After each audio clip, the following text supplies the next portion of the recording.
धन्यवाद अध्यक्ष महोदय कि आपने मुझे बोलने का मौका दिया।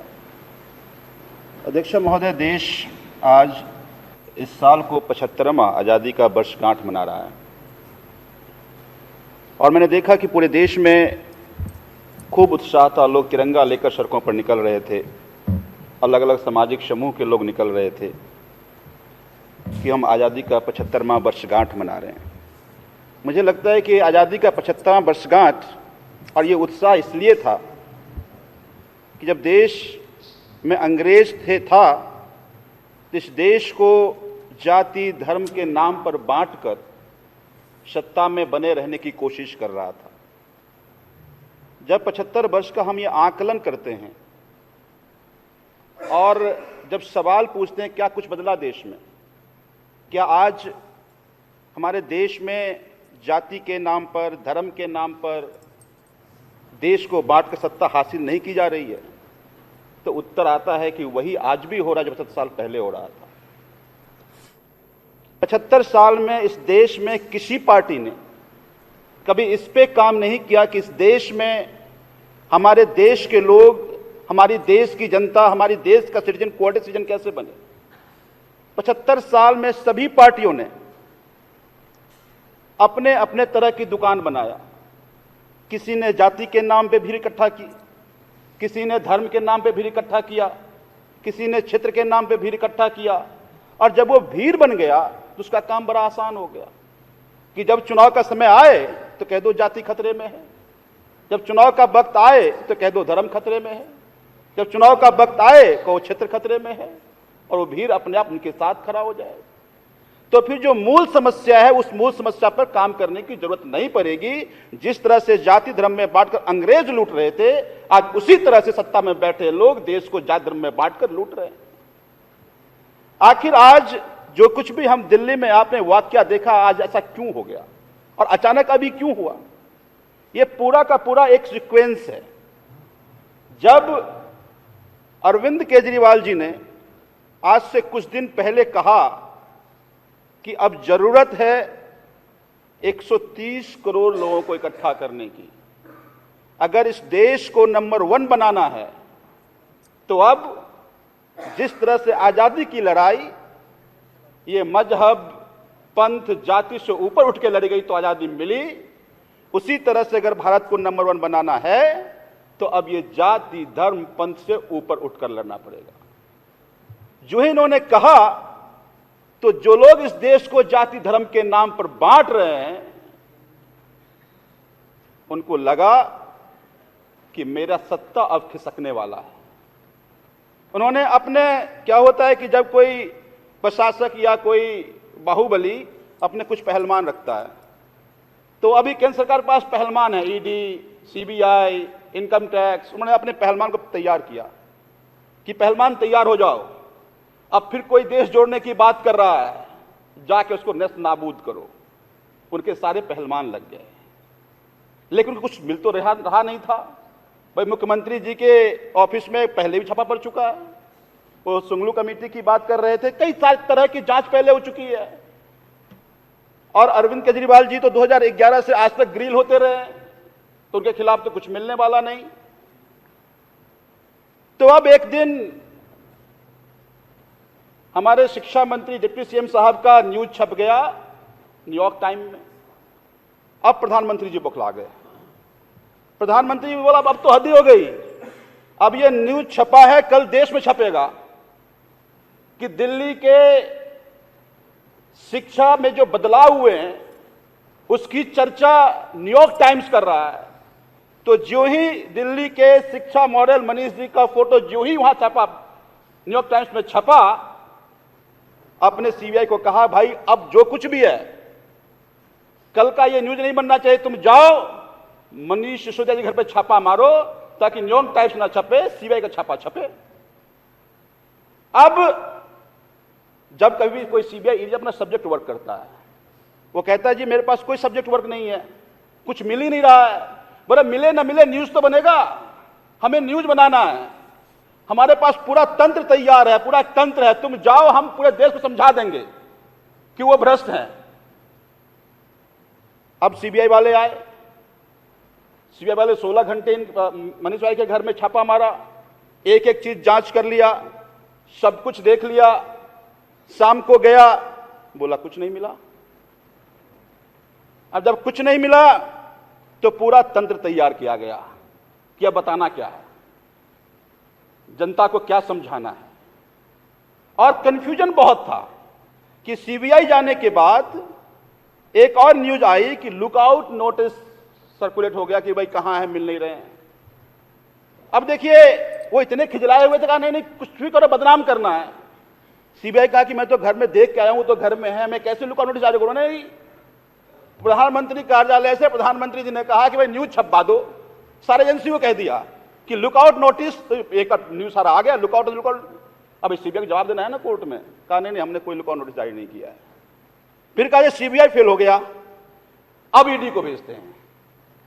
अब ईडी को दूसरे पहलवान को तैयार किया, अब तुमको जाना है, तुम हमारा ऐसा पहलवान है कि तुम अभी बता रहे थे ना कि ऑनेस्ट जो होता है वो एक्यूज को ही प्रूव करना होता है। बड़ा बहुत बड़ा पावर दे दिया है। बोला तू तो मेरा हमेशा कभी अपराजय पहलवान है, तुम तो पराजित हो ही नहीं सकता, तुम जाओ। भाई अब ईडी गया सीबीआई के पास, तुमको कुछ मिला क्या था, कुछ बताओ ताकि हम भी जाएं उस पर, मेरा तो कोई होमवर्क नहीं है। बोला भाई कुछ नहीं मिला। बोला कुछ नहीं मिला तो बोला मेरी बड़ी, जाके फिर गया अपने आका के पास, बड़ी बेइज्जती हो जाएगी, कुछ है ही नहीं, जाऊं कैसे। तो न्यूज पहले आ गई। न्यूज इसलिए आ गई कि ईडी को तैयार किया और यहां प्रेस रिलीज आ गया कि ईडी जा रहा है। ईडी गया सीबीआई से पूछने के लिए, कुछ है, बोला कुछ नहीं है। बोला मैंने जा सकता, कुछ तो है ही नहीं, कुछ तो करने जाऊंगा। फिर अगले दिन फिर 1 घंटे बाद न्यूज आया, नहीं नहीं ईडी नहीं जा रही, ईडी कोई एफआईआर नहीं किया। अब देखिए फिर पूरा तंत्र तैयार हुआ कि भ्रष्टाचार है, भ्रष्टाचार है, भ्रष्टाचार है। पूरे बीजेपी के पैनलिस्ट, क्योंकि मैं अपने पार्टी का स्पोक्स पर्सन भी हूं, मैं टीवी पे जाता हूं, तो सभी पैनलिस्ट कहे भ्रष्टाचार है, भ्रष्टाचार भ्रष्टाचार है। बोला क्या भ्रष्टाचार है भाई। तो किसी ने कहा कि 8,000 करोड़ का भ्रष्टाचार है। तो हमने कहा भाई मेरे अपने विधानसभा में प्रोटेस्ट हो रहा था, उसने कहा 1.5 लाख करोड़ का भ्रष्टाचार है। बोला नहीं नहीं नहीं उनको क्या पता, उन्हें ऐसे ही कुछ बोल दिया, उनको नहीं जानकारी है, वो तो हमारे कार्यकर्ता हैं, उनको ठीक से ट्रेन नहीं किया था, तो इसलिए कह रहा है 1.5 लाख का भ्रष्टाचार है। तो उनका अच्छा ठीक है, वो कंफ्यूज थे, कोई बात नहीं है। फिर एक प्रवक्ता ने कहा कि भाई 500 करोड़ का भ्रष्टाचार है। उससे पहले बीजेपी के पहले अध्यक्ष रहे हैं, मेरे सांसद हैं मनोज तिवारी जी, उन्होंने कहा कि 8,000 करोड़ का भ्रष्टाचार है। तो जो 500 करोड़ वाला बोला उसको पूछा मैंने कि भाई आपके मनोज तिवारी जी तो कह रहे हैं 8,000 करोड़ का भ्रष्टाचार है। बोलो यार वो पार्ट टाइम नेता हैं, वो सेलिब्रिटी दूसरे हैं, अच्छा गाना गाते, नेता अच्छे नहीं, वो पढ़ते लिखते ठीक से नहीं है, उनको सीरियस नहीं लो आप। भ्रष्टाचार तो 500 करोड़ का है। अच्छा 500 करोड़ का है। एक फिर थोड़ा सीरियस प्रवक्ता है, उसने कहा कि ये भ्रष्टाचार जो है वो 140 करोड़ का है। तो हमने कहा भाई देख आप तो सीरियस थोड़े पढ़े लिखे प्रवक्ता हो, मैं आपको मानता हूं। आपका एक और नेता कह रहा था कि वो 500 करोड़ का है। बोला नहीं पढ़ा लिखा मैं हूं, उसको जानकारी नहीं है। हमने कहा चलो भाई। हमने कहा आपका क्या बेसिस है। एलजी साहब ने कहा है इसलिए मैं कह रहा हूं, मैं पढ़ा हूं एलजी साहब का नोट, उन्होंने कहा है इसलिए बात सच है। हमने कहा चलो, थोड़ी पढ़ी लिखी बात तो किया, किसी व्यक्ति ने एक ऑथेंटिक आदमी का नाम लिया, उसका नाम लिया, कोई आपने कहा। फिर एक और प्रवक्ता आया, बोला बहुत भ्रष्टाचार बहुत भ्रष्टाचार बहुत भ्रष्टाचार हुआ। हमने उससे पूछा भाई क्या हुआ। बोला 40 करोड़ का भ्रष्टाचार है। तो हमने कहा कि एक आपके बहुत पढ़े लिखे प्रवक्ता ने कहा है कि वो 140 करोड़ का भ्रष्टाचार है। बोला नहीं उनको जानकारी नहीं है, मेरे पास पूरा सबूत है कैसे भ्रष्टाचार है। हमने कहा सबूत क्या है। उन्होंने एयरपोर्ट का उदाहरण दिया जिसके बारे में विस्तार से सौरभ भाई ने बता दिया था, मैंने कहा बता भी देंगे। तो हमने कहा वो भी नहीं है। फिर उसके बाद हमने कहा भाई सीबीआई तो कुछ और ही कह रही है। अब देखिए जितने प्रवक्ता थे, देखो झूठ की मीनार खड़े करोगे, जब सच से सामना होगा तो मीनार ढह जाएगा। पूरे देश को पता चल गया कि 1 पैसे का भ्रष्टाचार नहीं है। क्योंकि सीबीआई को जब बहुत प्रेशर दिया गया तो उसने कहा कि 1 करोड़ का भ्रष्टाचार है, उसमें 2 शराब की कंपनी है, एक शराब की कंपनी ने दूसरी शराब की कंपनी को अकाउंट में पैसे ट्रांसफर किए। बोला मनीष जी कहां से आ गए। तो बोला नहीं नहीं नहीं कहीं उनका फोटो देखा था उसके साथ इसलिए आ गए। कहा दे यार पूरे दिन हम तो साधारण विधायक हैं, जहां जाते हैं वही लोग फोटो खींच लेते हैं, हम तो आइडेंटिफाई नहीं करते। हाँ, फोटो तो बहुत सारे, फिर नाम ले लेंगे तो उनके सारे लोग आ जाएंगे। तो अगर फोटो से होता तो प्रधानमंत्री कब का क्रिमिनल साबित हो चुके होते। तो मेरा यह कहना है कि उसमें एक पैसे का भ्रष्टाचार नहीं था। क्या ये पूरे देश की जनता को समझ में आ गया। अब देखिए, मैं एक बात मानता हूं कि वो दिनकर जी का एक कविता था जिसमें वो कहते थे कि जब नाश मनुष्य पर छाता है पहले विवेक मर जाता है। वो न्यूयॉर्क टाइम के खबर को वो रोकना चाहते थे, उसके लिए इतना बड़ा बवाल किया। हो गया उल्टा कि अब न्यूयॉर्क टाइम्स की खबर, मैं छत्तीसगढ़ गया था, वहां के एक ट्राइबल एरिया में गया, उन्होंने भी कहा कि मनीष सिसोदिया जी आपके यहां बहुत अच्छा काम कर रहे हैं, वो न्यूयॉर्क टाइम्स में छपा है। तो एक पेपर की खबर रोकना चाहते थे, पूरे देश पता चल गया। और आप किस तरह से देश को गुमराह कर रहे हैं वो भी पता चल गया। तो ऊपर वाला कुछ ना कुछ तो देखता है। जब पाप बहुत बढ़ जाता है तो इसी तरह से कोई ना कोई शक्ति आती है। अब मसला आता है कि चलो, उनको लगा कि ये भी अब फेल हो गया, तो अब क्या करें। तो उनका एक हथकंडा है कि विधायकों को खरीदो। अब हमारे पास भी आए और क्या कहा कि भाई साहब देखो, ये आम आदमी पार्टी का कोई फ्यूचर नहीं है। अब हमने कहा अच्छा, तो कहां फ्यूचर है। बोला वही समझाने तो आया हूं आपको कि अब आम आदमी पार्टी खत्म हो जाएगी। आम आदमी पार्टी, आपको मैं एक बड़ा ऑफर देने आया हूं कि ये आप 20 करोड़ रुपए आप ले लो, और अगर अपने साथी जोड़ लोगे तो 25 करोड़ मिल जाएगा, और जिसको जोड़ोगे उसको 20 करोड़ मिलेगा। हमने कहा अच्छा फिर।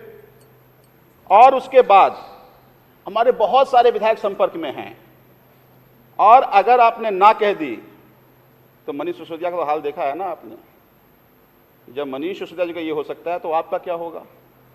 हमने कहा भाई वो तो बेकसूर हैं, इतना अच्छा शिक्षा में काम किया, आप मानोगे ना कि स्कूल में अच्छा काम हुआ। और अच्छा काम हुआ, मैं मानता हूँ, मेरे बगल में ही स्कूल है, और पहले कुछ नहीं था, अब इतना बढ़िया हो गया, इतना बच्चे इतने खुश होते हैं। मैं जाता हूँ, देखता हूँ, पढ़ाई लिखाई बड़ा अच्छा लगता है। तो हमने कहा फिर बेकसूर आदमी जो अच्छा काम कर रहा है उसको क्यों फंसा रहे हो। बोला कि मुझे पता है ये फर्जी केस है, और मैं यही समझाने आया हूं कि जब उनके साथ हो सकता है तो आपके साथ भी हो सकता है। हमने कहा देखो दोस्त,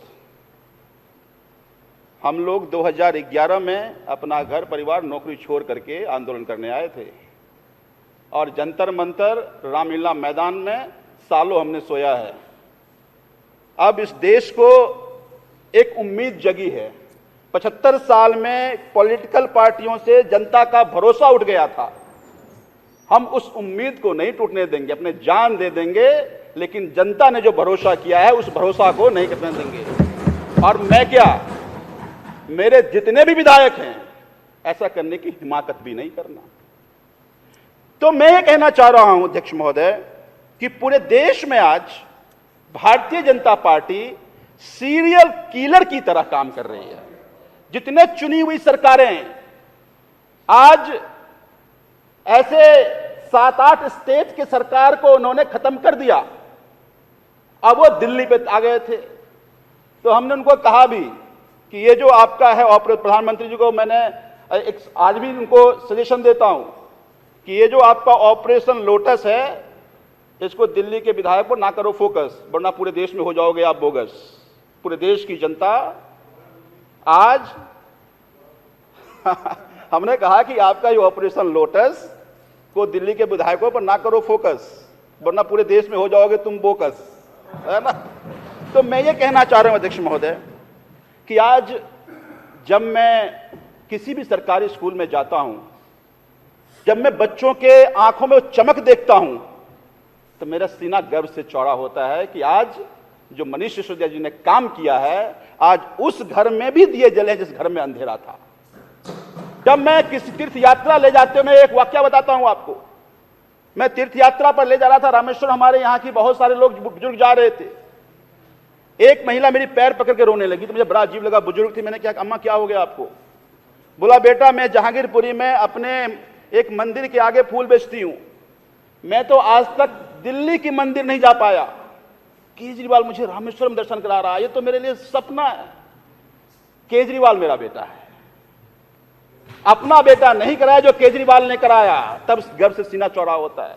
चलिए कंप्लीट एक बार कंप्लीट कीजिए। बस मैं एक वाकया के साथ खत्म करना चाहता हूं कि एक बार मैं चुनाव प्रचार में इस बार जा रहा था, एक बुजुर्ग आए और वो बहुत रो रहे थे और उन्होंने कहा कि आपने तो हमारे लिए ऐसा काम किया जो कोई भगवान ही कर सकता है। हमने कहा क्या किया, मुझे पता नहीं था। उन्होंने कहा कि मेरा बेटा रेहड़ी लगाता था, रात को आ रहा था, उसको ट्रक से ठोकर लगी, स्पाइनल कॉर्ड खराब हो गया और उसको हमारा जो फरिश्ते योजना है उसमें मैक्स में उसको बढ़ती हुई 1.5 महीना तक रहा हॉस्पिटलाइज, 60-70 लाख का उसका बिल था और उसका इलाज हुआ, वो ठीक होकर घर आ गया। समझिए अगर वो फरिश्ते योजना नहीं होता तो वो गरीब का बेटा नहीं बचता, तब गर्व से सीना चौड़ा होता है। तो मैं ये कहना चाहता हूं अध्यक्ष महोदय कि आज अगर ऐसी सरकार जो दिल्ली में काम कर रही है इसको पलट दीजिए। अगर अरविंद केजरीवाल देश के प्रधानमंत्री होते तो कहते शाबाश, जो काम दिल्ली में हो रहा है वो काम पूरे देश में होना चाहिए, देश आगे बढ़े। 130 करोड़ लोग इस देश में कैसे आगे बढ़े, उस पर जो काम करे उसको गले लगाना चाहिए, उसको इस तरह से परेशान नहीं करना चाहिए।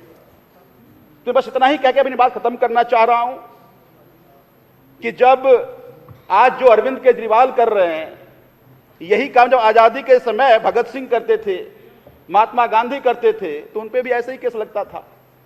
तो आज इस देश को भगत सिंह मिल गया है, तुमको जितने अत्याचार करने हैं कर ले। अब भगत सिंह और उसकी टीम 130 करोड़ लोगों को, इस देश को विश्व का नंबर 1 देश बना के रहेगा। जय हिंद, जय भारत।